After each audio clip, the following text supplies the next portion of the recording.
Latch the windows, lock the doors, and put the kids to bed. It's time for another episode of Tales from the Garage.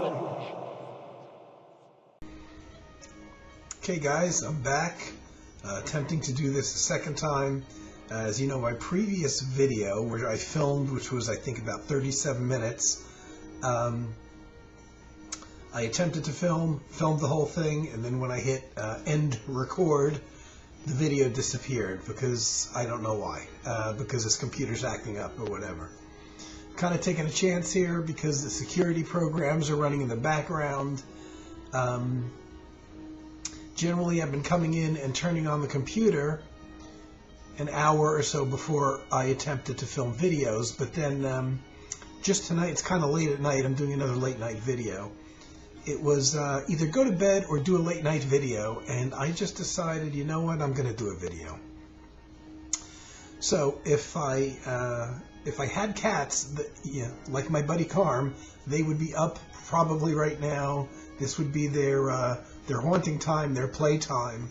They would probably be up and around. It's that kind of time of night.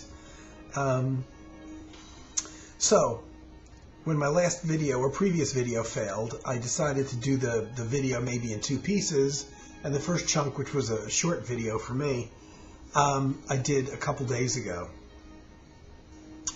Talking about the passing of Randy Weston now. To continue on, completely different thread here, I decided to, I'd probably do this as an ongoing series.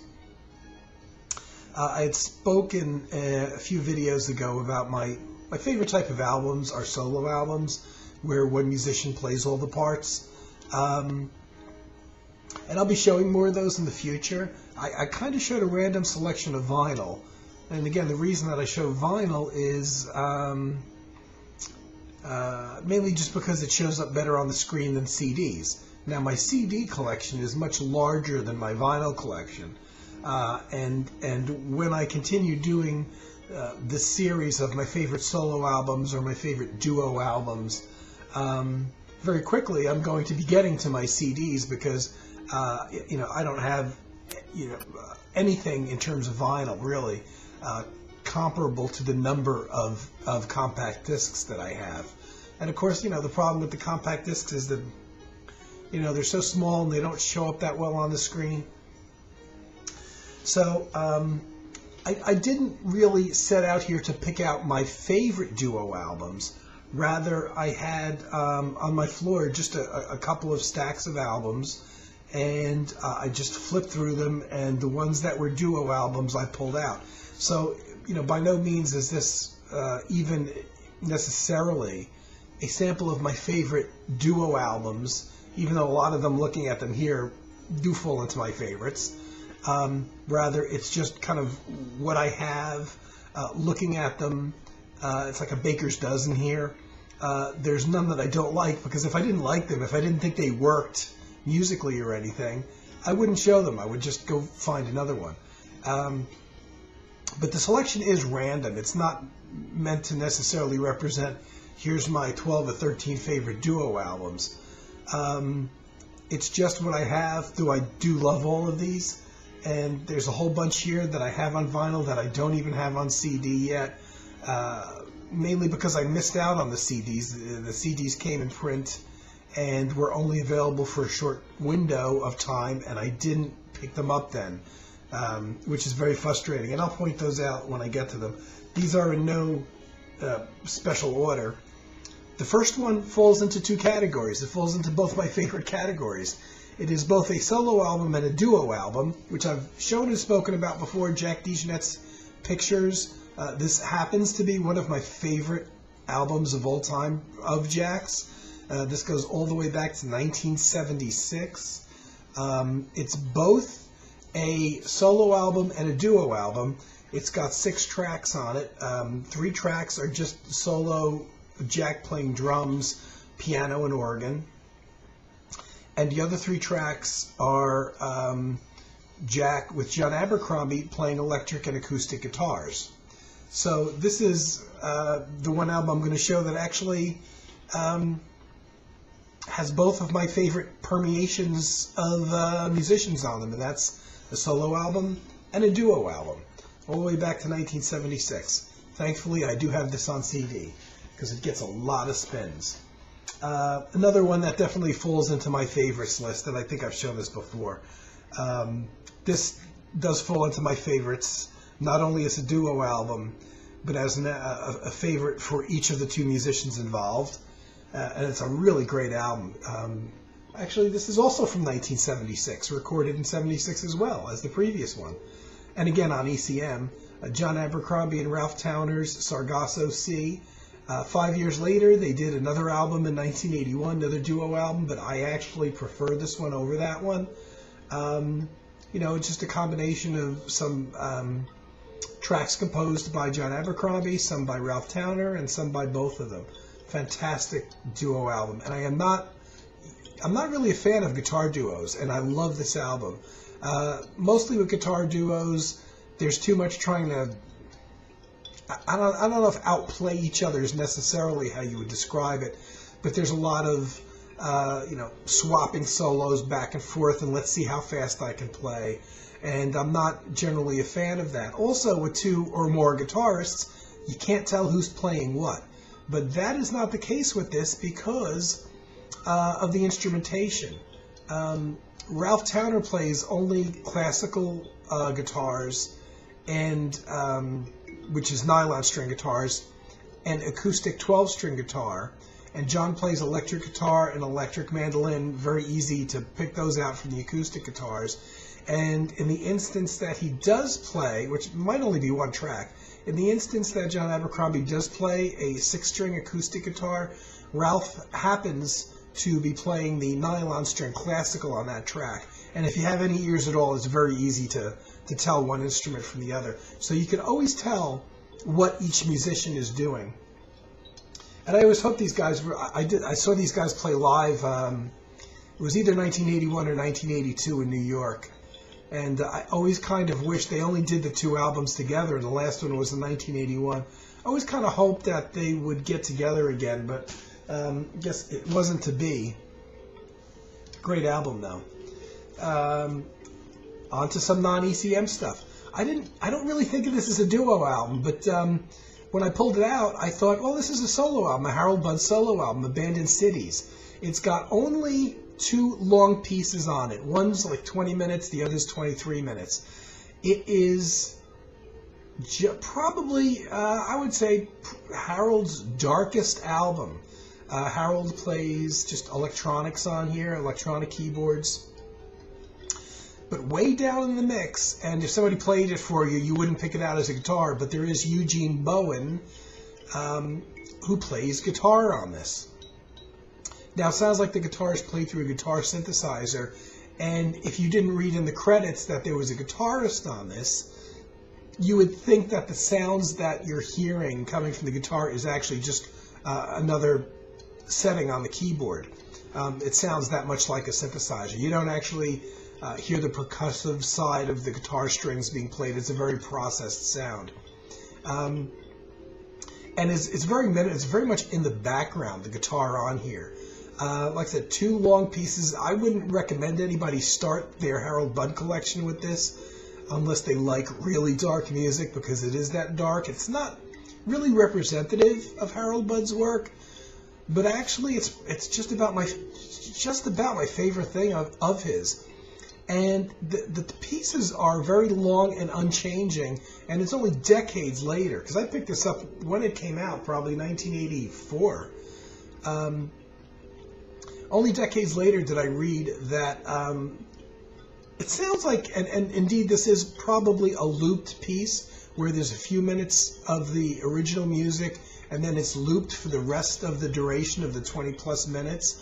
But to me, that actually makes it more interesting, because there's layers of things going on here, and I always think of this album like an onion, like you're peeling back the layers, because unlike the way most music is structured, where there's a thing playing a melody and some chordal support and maybe like a bass line or something like that, there's none of that. Everything is basically like mostly sustained sounds, and you can't tell what's the foreground and what's the background. There's no like lead melody over it, so you tend to hear this kind of how do I describe it? I don't know. It's this abstract. I wouldn't really call it a drone, but it's drone-like, at least for one of the pieces. But there's no obvious like lead melody instrument, no rhythmic instrument playing like a bass line or anything like that. So it's not clear. It's not clear. Well, is there a lead instrument here? It's just this overdubbed collage of sounds more than anything else. Not that it's really terribly avant-garde or out of key, or anything like that. But it's dark and it's unchanging for the entire length of each of the two pieces. And I thought when I bought it, gee, this could be a tape loop, but it took me decades to find any information out about the album, because in the 1980s there wasn't the internet. And eventually I did find out that indeed this was a tape loop piece that was used to accompany an installation or some kind of museum exhibition of some type that Harold did the music for. Therefore, the music was created in a loop. And even initially, before the album came out, there was this, I don't know if it was a promotional thing. I think it was something that you could actually purchase at the museum that had this installation. I believe there was a 7-inch single that had very short versions of these two pieces on it, which would be a real collector's thing to have. But here, the two pieces are stretched out to full album length sides. And for me, it's better that way, because if the music only lasted for a few minutes, I don't know if it would work as well. It's the kind of thing that you put on that you don't notice time going by. And for me, these pieces could even go on much longer, 30 minutes aside. And I would love them, because they're the kind of thing, because there's no pulse to it, no rhythm whatsoever. After a few minutes, you don't know how long you've been listening to it, and it's just a thing to get lost in. Hard to listen to during the day, I'd say. This is definitely night music. So if you're not familiar with Harold Budd, or you like kind of the pretty things he does, I probably wouldn't recommend it, but it's one of my favorites. Now we go on to jazzers, guys that are really known as jazz musicians. And here is what I believe is the first John Coltrane album I ever picked up. Pretty sure this is the first one I picked up. And it's called Interstellar Space. I have this on CD. The CD version is even better because it includes a couple additional tracks recorded at the same studio sessions as this album. A couple alternate takes of the pieces on this album, which I also actually have on vinyl, because they came out on a vinyl compilation album as well, of pieces that couldn't fit on here. But it's basically 4 very long pieces, one called Mars, Jupiter, Venus, Saturn, and it is a duet. This is very much the free jazz stuff. As you know, that's what John Coltrane was doing in his last years. Very much a free jazz thing, so it's not necessarily for people that like maybe his more mainstream playing. Pretty wild. It's got Rashid Ali on drum kit, and John Coltrane on tenor sax and bells. And this was the last, oddly enough, when I picked this up, I had, until I opened it and read the details inside, I didn't realize this was one of the things that was recorded here in New Jersey at Van Gelder's studio in one day, recorded February 22, 1967. And even though it doesn't say on the album itself, these were the last recording sessions, at least in the studio, probably excepting some live concert work, but these were John Coltrane's last studio sessions that or the last studio session that he ever played.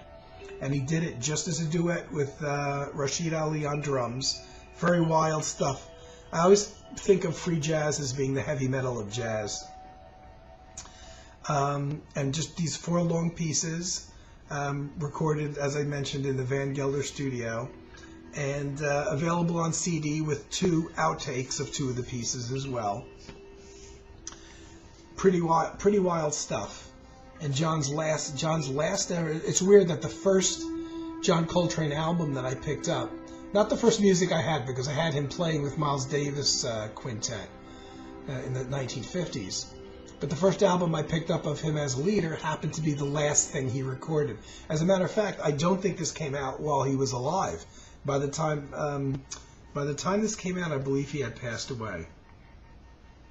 Pretty wild free jazz stuff. You have to be in the mood for it. I do have it on CD, and I do listen to it from time to time. And it's a pretty wild ride. I mean, you have to be into free jazz, but Rashid Ali drums up a storm on this. A lot of energy. Pretty wild thing. Now, the next two albums, two similar albums from real jazz heads. Ornette Coleman playing saxophone and trumpet, and Charlie Hayden playing bass. These two albums I bought, the next two albums, this one included, I bought fairly early into my jazz discovery. And they were a bit harder for me to get into because of the quietness of the music. You know, here you've got just a duo with saxophone or trumpet and upright bass. So there's no percussion, there's no chordal harmonic instruments. So there's a lot of quiet space in the music, in the recording, because there's no chordal instrument. And so I wouldn't say I didn't like it at first. I said, but it really turned my ears on the side and made me have to listen to music in a new way. Prior to this, even though I was getting into the ECM artists and things like that, I was listening to a lot of music that was made by maybe quartets or even a single musician, but with a lot of overdubbing. So there was a lot of sound going on in general. But these next two albums, which I believe were live in the studio, there's no overdubs on these. Neither one has a chordal harmonic instrument or a percussive instrument to kind of fill that sound world. So you have to learn to listen to these things with a whole lot of silence. Silence is almost the third instrument in this. There's a lot of acoustic open space. And the nice thing is, being that this was recorded, I want to say the late 70s, it's a fairly good recording. This was a short-lived label called Artist's House, which was only around for a couple of years. And again, in the late 70s. And that's when this recording is from. I want to say this recording, I think, is about from 1978. But it's recorded, thankfully, very well. Somebody did license it to come out on CD a number of years later, even though the record label wasn't around anymore. But damn it, I missed the CD release, and it was not available on CD for long. And you know, this being as quiet an album as it is, this is the kind of thing you want on CD, because you will notice any kind of surface noise, simply because there's a lot of silence in here. There's no noise. There's no noisy guitars or drums or anything like that on this. It's a beautiful album, and one that I had to sit down and really train my ears to learn how to listen to this and the next album kind of in a different way, because silence is part of the mix. But a really nice Ornette album, especially his later period stuff, really nice. The next one is also another short-lived album, and I'll be darned if this one isn't from 1976 as well. A lot of 1976 albums I just randomly picked out here. Dave Holland on bass, Sam Rivers on saxophone, just tenor and soprano saxophone. Just two long tracks, one track on each side. This was on IAI. I always have trouble saying that. Improvising Artists Incorporated, which was a very short-lived label again, from the mid-70s. Paul Bley, this is his label, the piano player. I guess he decided in the mid-70s, when he was in New York, to start a label, or at least the label was based in New York, so I'm guessing Paul was based in New York at the time.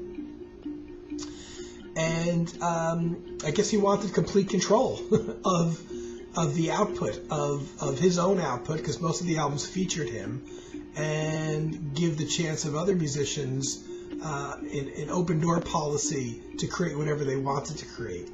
So again, this was recorded in one day in 1976 in February, and it's just soprano, saxophone, and upright bass, so it's very similar to the Ornette album. Dave Holland and Sam Rivers, 17-minute piece on side 1 and a 21-minute piece on side 2. Again, silence is part of this. There's no chordal harmonic instrument, just saxophone and upright bass. So silent, you have to learn how to listen to this kind of thing. But the rewards are certainly worth it. This label didn't last till the CD era, but for a very brief amount of time, the entire improvising artist label, they didn't release a lot of albums, but maybe 20 or 30 or 40, but the entire output of the label, I believe, did come out on CD. I saw most of them back when CDs started. I want to say probably in the late 1980s they came out. But unfortunately, they were only available for a short amount of time, and I did pick up a few of them, but this is one that I missed. And I wish I had this on CD again because of the quiet nature of the music. And again, it's something that you want to, you probably want on CD, because there's not a piano or guitar or drums. There's a lot of silence in this music, and you will notice the vinyl noise. Here's one I showed before, which tends to be an album that people don't like, of Miroslav Vitas's, but I love this. It's a solo album by Miroslav Vitas. When was this recorded? One track was recorded in 1976, and the rest of the album was recorded in 1977. So this is totally at random that I chose these albums, and yet now even the Sargasso Sea album was recorded in 76. Wow. So again, this is Miroslav Vitas, the upright bass player, playing all his own compositions. A lot of people don't like this because some of the longer tracks kind of meander a little bit, but I kind of, once you know that, I kind of like that about some of the tracks. Some of the tracks are jammy, and you can tell that he's just kind of improvising around them. So it's Miroslav plays the upright bass and acoustic piano, electric piano, and some very early synthesizers, monophonic synthesizers, as a matter of fact. Except the ARP string ensemble, which does play chords. But he plays a mini moog on this, quite a lot of mini moog on here. And the album has two percussionists, though just one at a time. The one track that was recorded in 76 has a guy named Armin Halburian on percussion, and the rest of the tracks, which were recorded in 1977, have the late great Don Elias on percussion. All kinds of percussion now. Drum kits and bongos, congas, all kinds of stuff. So it really is a duo album with a percussionist in Miroslav Vitas. And I dig it. I was glad I picked this up on CD while it was available too. Here's another one. I didn't know this guitarist, Juan Martin. This is one that I missed on CD. And this is from 1986. I don't know why I didn't buy this on CD, because in 86 I was already a convert over to CDs.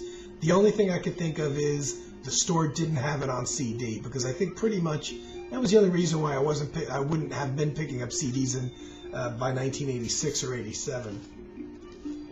So this came out in 86, and even though I didn't know anything about Juan Martin, who basically plays acoustic guitars, not electric guitars, but there's there's liner notes on the back, which I probably read in the store, and the thing that made me purchase it, or would think that it was music that I liked, and indeed I do, is because the second person on here, and the only other person to appear on here, is none other than Mark Isham, who plays trumpet and keyboards and soprano saxophone. There's not a lot of recordings even, now that I think about it, where Isham plays saxophone. Very few. If he wants saxophone in his music, he usually hires somebody else to do it. But apart from the acoustic guitars, everything on this is supplied by Mark Isham, either on a horn of some type or a keyboard, a lot of synthesizers supporting the acoustic guitar. And I always love that sound of electric or electronic keyboards kind of creating a nice bed for an acoustic guitar to play over. And this has it. This is a really great album. And again, this was on distributed by RCA, but on the Novus label. And again, I'm sure the Novus label was another label that didn't last too long. But there was a CD of it, and I missed it. This is going longer than I thought it would. On my other video not long ago, I randomly kind of pulled out an album, and it turned out to be a duo album by Egbert Oguz and Nana Vasconcelos. And it wasn't this album, it was a different album. So these guys have done a few duo albums together. This is Dos Voces. I think that's two voices, maybe. This is recorded in June 1984. It's another ECM album, but an album with Nana Vasconcelos playing percussion and doing his wordless voice thing, and Egbert Oguz playing guitars, just acoustic guitars. He doesn't play electric guitars. A piano, flutes, dilruba, which is a stringed Indian instrument, and doing some voice work too. He also does some wordless vocals as well. So primarily guitar and piano, along with the percussion. These guys can't make a bad record. Well, Nana Vasconcelos is no longer with us, but you know, these guys are art with a capital A kind of thing. All acoustic. There's no electric instruments on here, and always an interesting combination of instruments. With Nana, he played a lot of berimbau, which is a very unique percussion instrument. It didn't play a whole lot of the standard percussion things like congas or bongos. He didn't play that, so he was into rattles and a lot of the berimbau and kind of unique percussion. So he always had his own stamp stylistically, and always his voice always stands out too. And it was even noticeable when he played in the Pat Metheny group for a brief time in the 80s. Another great album. Here's another ECM album, one that I'm glad I picked up on CD. Don Cherry and Ed Blackwell. Kind of unusual pairing again. This is from recorded February 1982. This is one I bought as a new release. They do have an earlier duo album these two did, I believe, not for ECM. I believe it was called Mew. There's actually two records from this one session. Recorded in 1969. There's Mew Part 1, Mew Part 2. I didn't know about those until after I purchased this. Mew Part 1 and 2 are good albums, but they're so poorly recorded that it kind of ruins the music. So it was nice that the two guys, 13 years later, go into the studio again and record for ECM, which is known for its quality of sound recordings. And it's Ed Blackwell playing drums, and primarily drum kit. He does play a bit of wood drum on here, but is primarily a drum kit player. Sadly, neither one of these guys are with us anymore. And Don Cherry, who was my favorite trumpet player, playing his trumpet. He does play some piano on here. He plays melodica, dusunguni, which is it's called an African guitar. It's essentially an acoustic guitar, but I think it only has 4 strings. And it's very percussive sounding. The sound dies away very quickly. It's not sustained long, so it's very much of a rhythm instrument. And you really don't play chords on it. I think that the 4 strings on there, if there are 4, are very thick. So you tend to play it almost like a bass guitar, almost like an acoustic bass guitar. Yeah, Don Cherry also plays a little bit of organ on here, but very little organ, electric organ. It's mostly trumpet. I seem to remember it being more trumpet and melodica with a little bit of piano at times. But I don't think it's overdubbed. I think the entire album is live in the studio, if I'm not mistaken. I don't record there being a lot of sound going on, and usually when there's like the piano going on, you don't hear the trumpet over it or anything. So essentially, most of this, if not all of it, is live in the studio. You have to be into this. It's kind of free.